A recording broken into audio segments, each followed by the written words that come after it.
Ever wonder when we all started caring so much about the planet?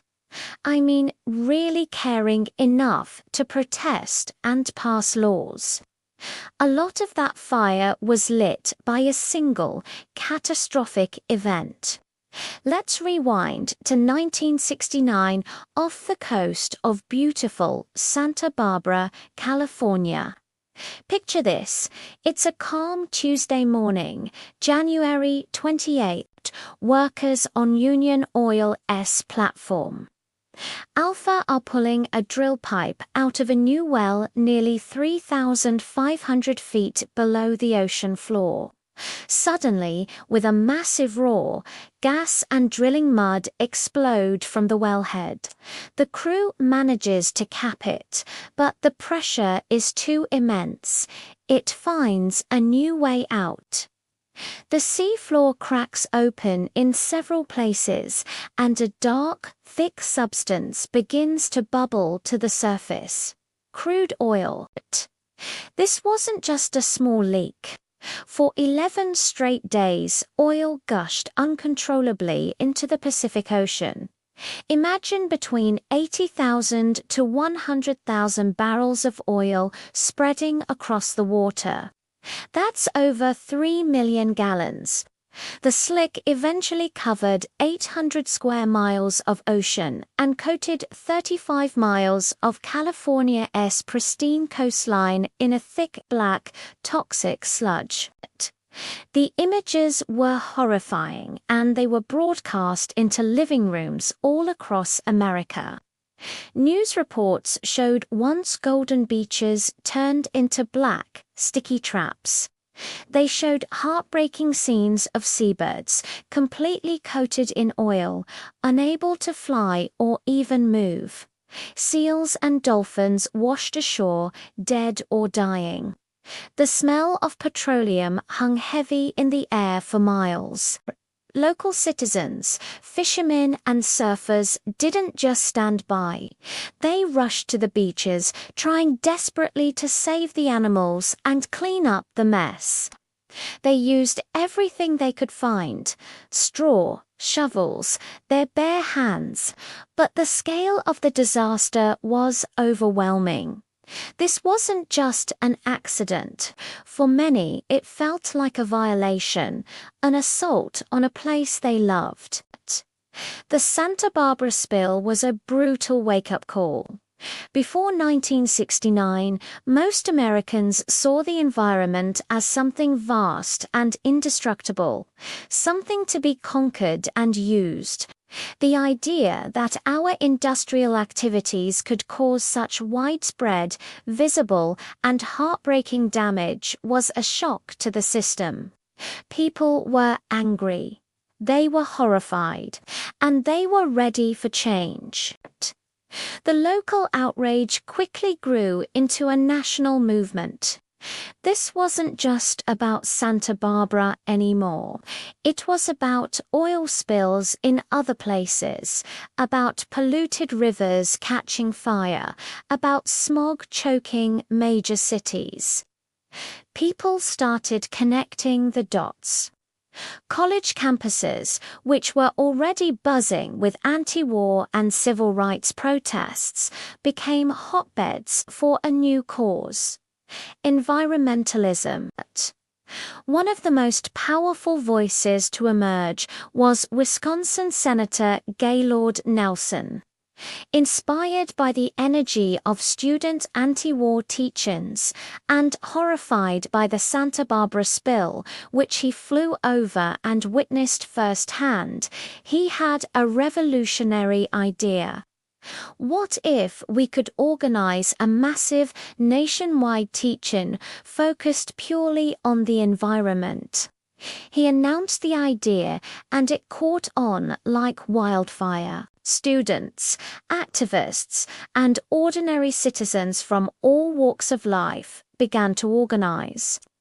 The date was set for April 22, 1970. They called it Earth Day. That first Earth Day was monumental.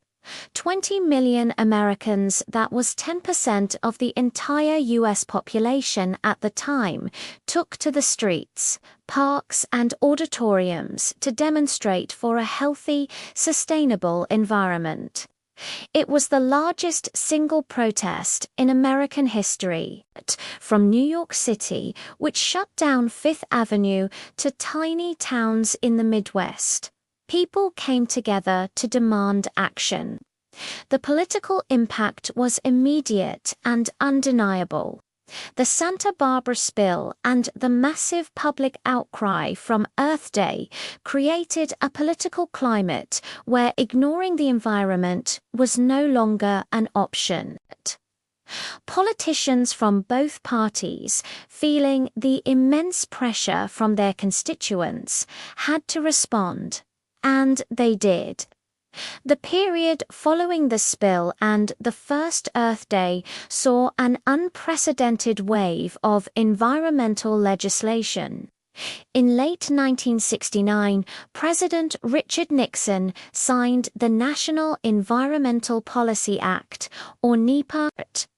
This landmark law required federal agencies to consider the environmental impact of their projects.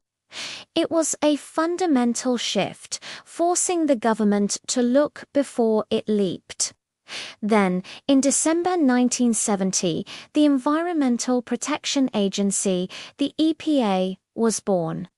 For the first time, the U.S. had a single, powerful federal agency dedicated to protecting human health and the environment. Its job was to write and enforce regulations based on the laws passed by Congress. The momentum continued. The 1970s became known as the environmental decade. Congress passed the Clean Air Act of 1970, the Clean Water Act of 1972, the Endangered Species Act of 1973, and the Safe Drinking Water Act of 1974. These weren't minor tweaks. They were sweeping, powerful laws that fundamentally changed how America regulated pollution and protected its natural resources. Think about it. The very air we breathe and the water we drink are cleaner today because of the public outrage that followed a catastrophic oil spill over 50 years ago. The modern environmental movement, with all its various groups and causes, can trace its roots directly back to those oil-soaked beaches in Santa Barbara. It's a powerful lesson in how a local disaster can spark a national conversation and lead to real, lasting change.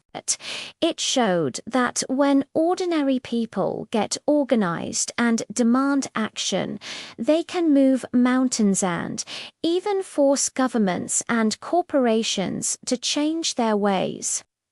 The fight for a cleaner planet is, of course, far from over. We face new and even more complex challenges today, like climate change. But the story of the 1969 oil spill reminds us of our power. It is a reminder that a single event can awaken a nation's conscience, and that the demand for a better world, when voiced by millions, is a force to be reckoned with. So the next time you hear about Earth Day, or see the EPA logo, or enjoy a walk on a clean beach, remember the dark tide that rose in Santa Barbara. Remember the citizens who refused to look away and the movement they built. Their legacy is all around us. Thanks for watching.